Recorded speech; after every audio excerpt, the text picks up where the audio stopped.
Hey, what's going on, everyone? This is Mark Bruce with the Fit Strength Performance Podcast coming at you with another episode. Today, I'm going to talk about the ideal supplements that athletes should be taking for optimal sports performance. This is a topic that comes up in every session with any new client coming in, any new inquiry from an athlete, from their parent. It's something that it's very important. It's a topic that needs to be dove into twofolds, and something that parents and athletes should be really researching before you just walk into a vitamin shop and spending money. So here I have 6 solid supplements that athletes should be considering taking. Something and things that I've taken. They're things that I recommend. There's no plug. I don't have exact I don't have brands or anything like that I'm going to provide you with. I'm just going to provide you with those types of supplements and things that you should be taking for optimal performance. So number one on my list is going to be a balanced diet. I know that's not a supplement, quote unquote. However, a balanced diet is going to give you way more results than any type of supplement you can take. Understand that these are supplements to something you're already doing. Athletes are already training. They're already, a lot of athletes now are strength training. They are doing additional skill work. They are going to their AAU clubs and their team sports. They're doing all that. So supplements are supplemental to everything that you're doing to try to reach your goal. So a balanced diet is hands down number one. If you're someone that wants to lose weight or gain weight, refer back to my previous episode. You need to, it's all about calories in, calories out. So if you want to gain weight and you're under eating, it doesn't matter the supplements you're taking, right? Psychologically, you might feel better and feel as if you're getting stronger, but truthfully, it's probably not happening. So for you, you should really first, track your results, right? If you think you're eating enough and the supplements you're taking are helping, track your results every week. Are you gaining weight? And if you're someone, are you losing weight? Because it's all about calories in versus calories out. So you really want to make sure that you are having a whole foods diet, something that comes from the kitchen, something that's not processed and coming out of bags 24/7. You want to make sure that you're eating a lot of carbohydrates, a lot of vegetables, a lot of proteins, a lot of healthy fats. And that will be much better than the money you're spending on supplements. And if you're doing that, then we can dive into our next items to see if these supplements help you get to the next level. The next one is going to be, the second one is going to be a number of things, because these are those, vitamins that I'd recommend. I know they're not your quote unquote supplements like your BCAAs, your glutamine, your creatine, but these are things that, it's helpful to get in a pill or powdered form, because it's really hard to eat all of the food that's necessary for you to get the amount of vitamins and minerals your body needs. So if you look at like an entire bag of spinach, which could be great for vitamin D, could be great for your B vitamins, your iron, things like that, you'd have to eat half the bag to get the required dosage your body needs. That's going to be very difficult. So this is where supplements are, it's going to be really helpful. It's going to be really helpful for people to supplement, because it's really hard to eat everything that you need. So the next one is going to be iron, calcium, vitamin D, B vitamins, and magnesium. Those are the 5, vitamins that I recommend everyone purchases and people take daily. A lot of people are iron deficient. A lot of people are deficient in their B vitamins, and this could be in your high endurance sports. This could be, research to show like women are more prevalent for iron deficiency, but every athlete now is somewhat of an endurance athlete. If you think of a basketball player, you're playing basketball for 2 hours in practice, and then you're probably going to go play for an hour, 2, 3, 4 times a week just to get your skills work in, playing pickup. And then over the weekend, you're playing in a 60 to 90-minute game 6, 7, 8 times that weekend. Now, you're not running a marathon, so to speak. It's not like you're a cross country runner, but you're logging in a lot of miles. You're logging in a lot of steps. So again, if you're deficient, which many athletes are because you're under eating, and protein is something that's very under consumed, you're probably deficient in iron. You're probably deficient in your B vitamins. So that's something you should really should supplement with. And then next is vitamin D. If you're in an area like I am in upstate New York, where for 6 months out of the year we get gray skies and not a lot of sun, you're for sure deficient in vitamin D. So you should supplement with vitamin D. I believe some of the recommendations is like 600 to 800 IUs. There's been some other research articles that argue you should be taking anywhere from 2, 3, 5,000 IUs. It's dependent on where you are at right now. So if you're someone that's extremely deficient, which could be disrupting your sleep, for women, your menstrual cycle, you can have heightened anxiety, rapid heart rate if you're low in vitamin D. Your mood could change, your immune system is compromised. This is something that you should take at a high dosage to really get your body caught up. And then next we have calcium. Calcium and magnesium. Now, magnesium, it can be great for your immune system. It can be great for sleep, cognitive abilities. And then calcium, right, is supposed to, it could be helpful for bone density and things like that. Now, if you're someone that is wondering, well, I don't want to take all of these vitamins and pills and powders, well, a lot of protein, so a lot of protein and leafy green vegetables has a lot of these minerals in them.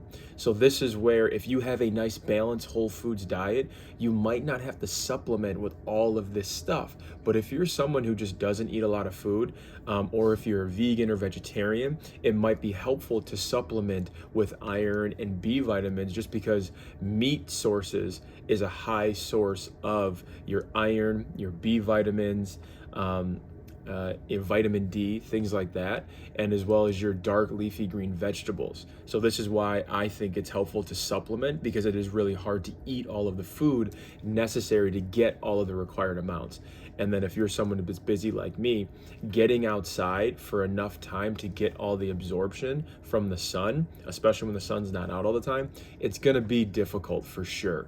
So this is where it's going to be helpful to supplement. And again, those lists are iron, calcium, vitamin D, B vitamin, and magnesium. Okay, so proteins, your fishes will have a lot of these in them, and then your dark green leafy vegetables as well. The next one is going to be creatine. There's a lot of research that does show that creatine is going to be beneficial for recovery, for some help with mitochondrial density. It's going to help with replenishing your ATP stores, your glycogen stores. It's going to help you with the performance aspect. There is research that does highlight that. So creatine could be helpful for athletes. Therefore, I would recommend athletes taking it if you're old enough. I wouldn't recommend a 7th grader taking creatine, because one, testosterone hasn't even hit your body. So if you are someone that's like a 10th, 11th grader who's going through puberty, who is training at a high amount, understand, if you're someone that's lifting 1 time a week, taking creatine is not going to do all that much for you. But if you're someone that's training 3 to 4 times a week, from the performance standpoint, creatine could vastly help, and it's going to help with the recovery, and it's also going to help with those adaptations that you're going to want.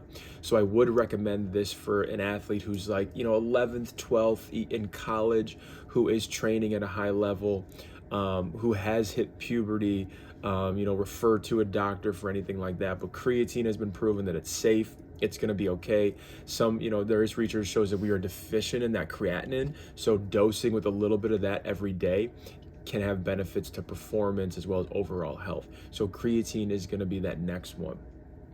The number 4 is going to be a veggie supplement.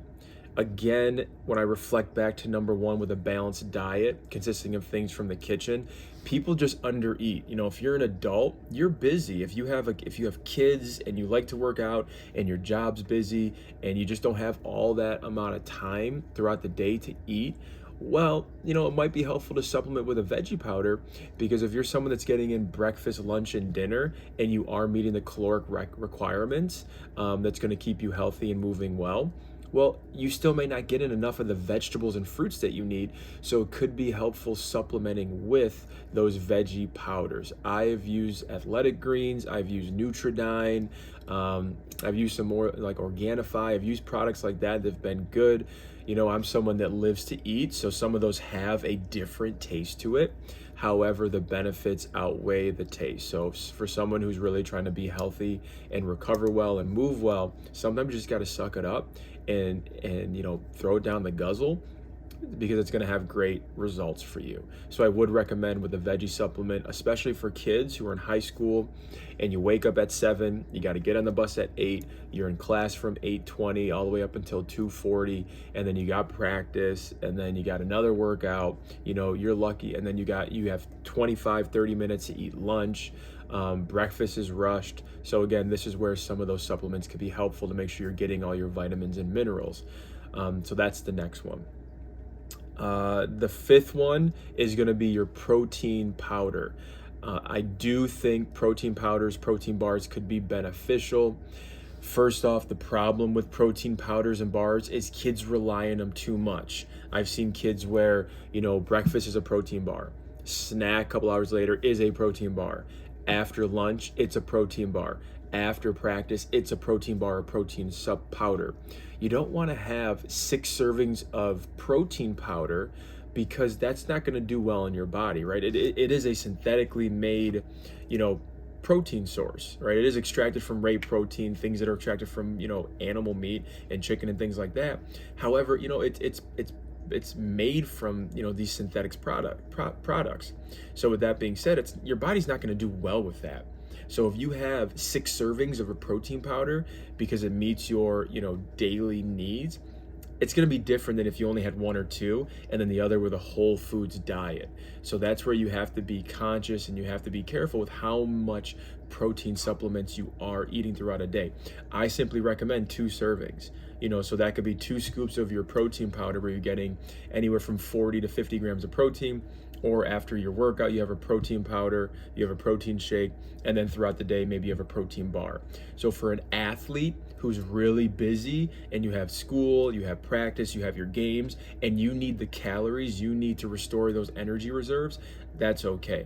And it's really hard to get in, so for me, I weigh 188 pounds. That means I should be ingesting, right now with my current training, I should probably be ingesting 0.8 grams of protein per body weight.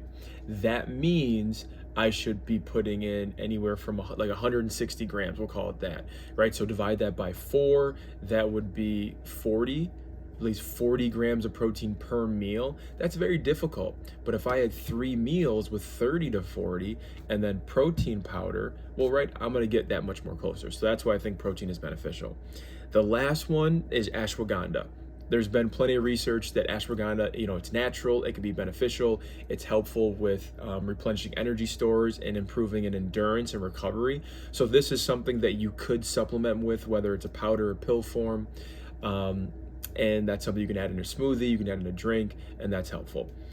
I actually am going to add in a bonus one that I forgot about that I tell so many athletes. The 2 that I always recommend because it helps with tendon strength is going to be collagen and vitamin C.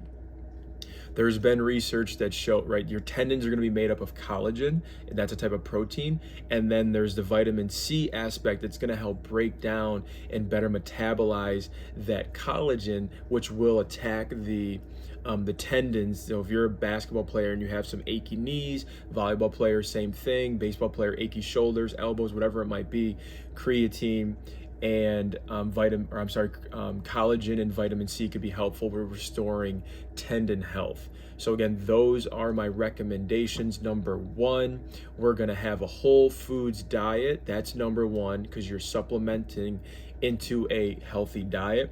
Number 2 is gonna be your series of vitamins, where you have iron, calcium, vitamin D, B vitamins, and magnesium. Number 3 is going to be creatine. Number 4 is going to be your protein powders. Number 5 is a veggie mix. Number 6 is ashwagandha.